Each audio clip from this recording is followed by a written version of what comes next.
Today I want to share with you one of my favorite hardware store hacks, and that is to use tile board as a whiteboard in your classroom. Tile board is typically used on shower walls. It has a shiny waterproof side which looks and acts very similar to whiteboards. And the back is like cardboard, so it's light and easy to hold. My hardware store sells them in 4-foot by 8-foot sheets for less than $15.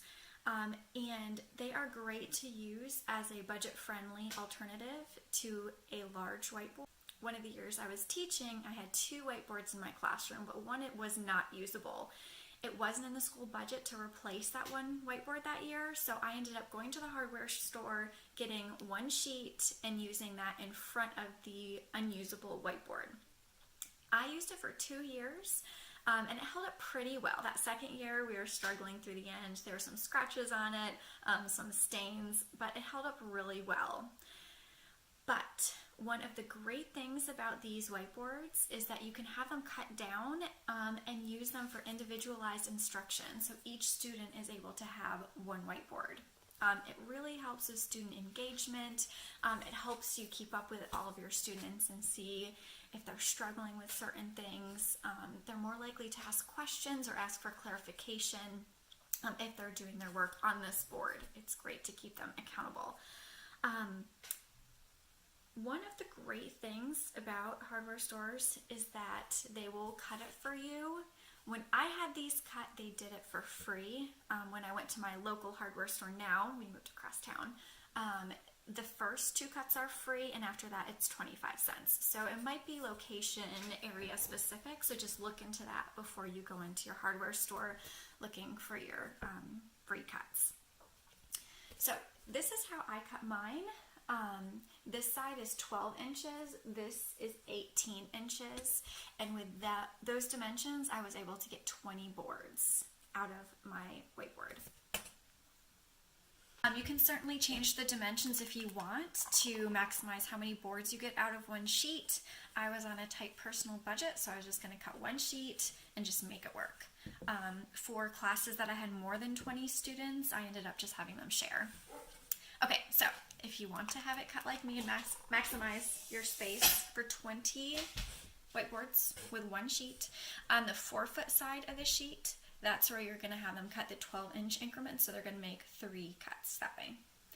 For the 8-foot side, that's where they're going to cut the 18-inch increment, and they're going to do 1, 2, 3, 4, 5 cuts, and then you have a few inches at the bottom. I use those for like nameplates or different labels if I wanted to put little mini whiteboards around my room to label homework stations or something like that.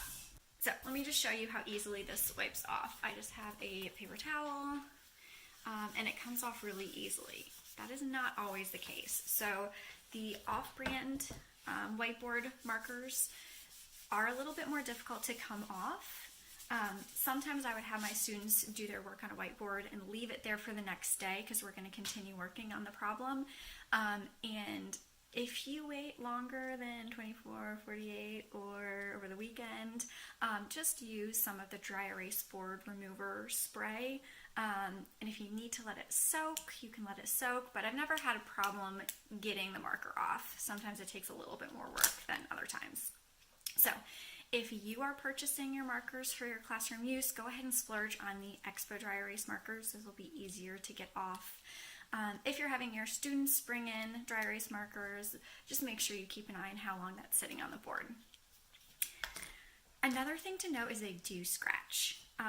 This is not usually a problem unless you have a classroom full of destructive middle schoolers, and so you might just have to keep an eye out on that. But for the price, I use these for 5 years from grades 7 to 12.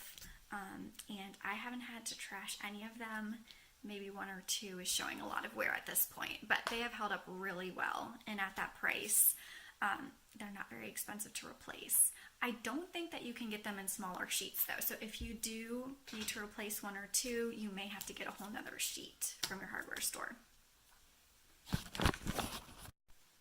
So a lot about whiteboards, but I love using these in my classroom. They're a great way to keep kids accountable and engaged.